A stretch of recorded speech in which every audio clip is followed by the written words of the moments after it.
مجھے یاد ہے وہ منظر جب میں روس گیا ہوا تھا، تو روس کے اندر وہاں ایک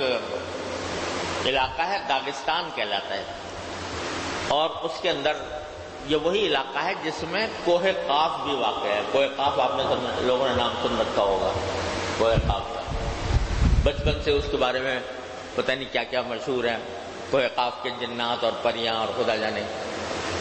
لیکن وہ تو سب داستانیں ہیں، لیکن واقعی حقیقی کوہ قاف۔ تو جب میں وہاں پر دورہ کر رہا تھا تو وہاں کے علماء نے، وہ علماء جنہوں نے ان حالات میں علم حاصل کیا، انہوں نے ایک بڑا اجتماع رکھا۔ کوہ قاف کی چوٹی پر ایک بستی تھی، وہاں پر انہوں نے ایک بڑا اجتماع رکھا اور مجھے دعوت دی، اور ساتھ میں یہ بھی کہ میں خطاب کروں اور ان سے کچھ گزارشات پیش کروں۔ تو میں جب وہاں پہنچا، رات کو عشاء کی نماز کے بعد اجتماع تھا،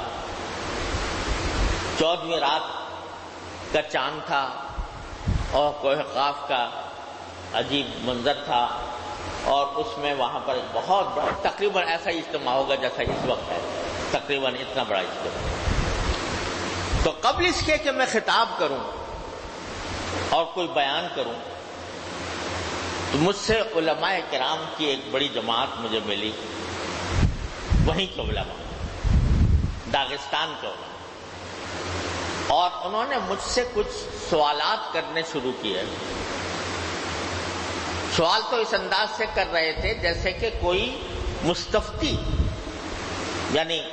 مسئلہ پوچھنے والا وہ سوال کرتا ہے، اس طرح مجھ سے سوال کر رہے تھے۔ لیکن میں نے ان کے سوالات سے اندازہ لگایا کہ یہ مسئلہ پوچھنے کے لیے نہیں کر رہے بلکہ میرا امتحان لینے کے لیے کر رہے۔ یعنی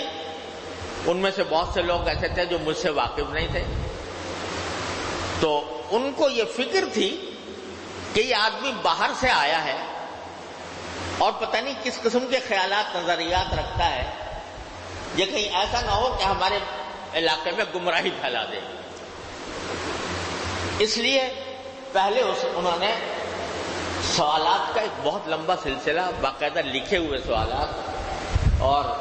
ایک کے بعد ایک، ایک کے بعد ایک، ایک کے بعد ایک سوالات کرنے شروع کیے۔ میں اس کا جواب دیتا رہا، لیکن سوالات سے مجھے اندازہ ہو گیا کہ یہ در حقیقت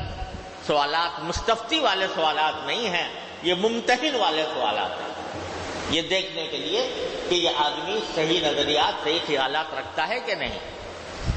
یعنی ان کا مقصد یہ تھا کہ اگر کوئی گڑبڑ ہے ان کے نظریات میں اور اس کے افکار میں کوئی گڑبڑ ہے تو پھر اس کو بات کرنے کا موقع نہیں دینا چاہیے تاکہ اسے گمراہی نہ پھیلے۔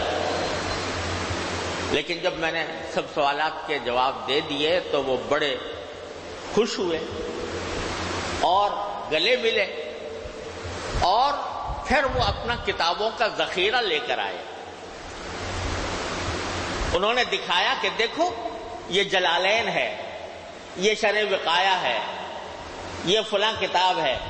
یہ ہم نے اس جبر و استبداد کے دور میں جب کہ قرآن کریم رکھنا بھی جرم تھا، ان کتابوں کو ہم نے تہخانوں کے اندر چھپا چھپا کر ان کی حفاظت کی ہے۔ ان کے ورق جو ہیں وہ زمانے کی گردش سے بہت ہی بوسیدہ ہو گئے تھے، لیکن وہ کتابیں انہوں نے مجھے آنکھوں سے دکھائیں کہ یہ ہیں وہ کتابیں جن کی ہم نے حفاظت کی۔ جبکہ ایک انسان کو اگر اس کے پاس قرآن کریم مل جائے تو پورے خاندان کو تباہ و برباد کر ڈالا جاتا تھا۔ تو اس وقت مجھے عبرت ہوئی کہ دیکھو اللہ تعالیٰ نے ان کو ایمان کی یہ حلاوت عطا فرمائی کہ ایک باہر سے آنے والے آدمی کو واعظ و تقریر سے پہلے امتحان کر رہے ہیں کہ اس کے خیالات بھی درست ہیں یا نہیں۔ ایسے علماء موجود تھے، باقاعدہ علماء موجود، بڑی تعداد میں جنہوں نے اسی روسی استبداد کے زمانے میں علم حاصل کیے. کہاں حاصل کیے؟ تہخانوں میں کیے، رات کی تاریکیوں میں کیے. جنہوں نے رات کی تاریکیوں میں اٹھ کر سحریاں کھائیں اور روزے رکھے اور لوگوں کے سامنے اس طرح ظاہر ہوئے جیسے ہم نے روزہ نہیں رکھا ہوا. نماز گھر میں پڑھنا، مسجد تو درکنار، اگر کوئی آدمی نماز گھر میں پڑھ رہا ہوتا تو اس کو بھی پکڑ کر پولیس گرفتار کر کے لے جاتی تھی اور قید میں بند کر دیتی تھی. تو ایک صاحب نے مجھے بتایا کہ میں جب نماز کا وقت آتا تھا تو اپنے گھر میں نماز پڑھتے ہوئے ڈرتے تھے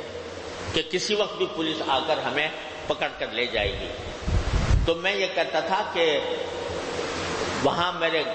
گھر کے سامنے ایک میز تھی، تو گھر کے دروازے میں، جہاں گھر کا دروازہ ہے، میز تھی، تو وہاں پر میں چائے تیار کر کے وہاں پر رکھ دیتا تھا، چائے اور اس کی پیالیاں اور ایک آدھ کرسی وہاں ڈال دیتا تھا اور اپنے لڑکے کو کھڑا کرتا تھا دروازے پر کہ میں ذرا نماز اندر جا کے پڑھ رہا ہوں، اگر کوئی پولیس والا یا کوئی آدمی آئے اور میرے بارے میں پوچھے تو ان سے کہنا کہ یہ چائے رکھ کے گئے ہیں ابھی، اور ابھی چائے پینے کے لیے یہاں پر رکھ کر گئے ہیں، تھوڑی دیر کے اندر ابھی آتے ہیں، آپ تشریف رکھیں، اندر پہنچ جائیں گے. اتنی دیر میں جا کر میں نماز اندر جا کے پڑھتا تھا. اور پھر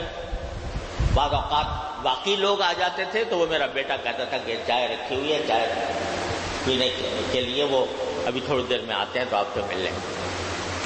اس طرح انہوں نے اپنے دین کی، ایمان کی، نمازوں کی حفاظت کی. اللہ تبارک و تعالیٰ نے ان کو یہ توفیق عطا فرمائی کہ اس میں داخل ہو گیا فالذین ہاجروا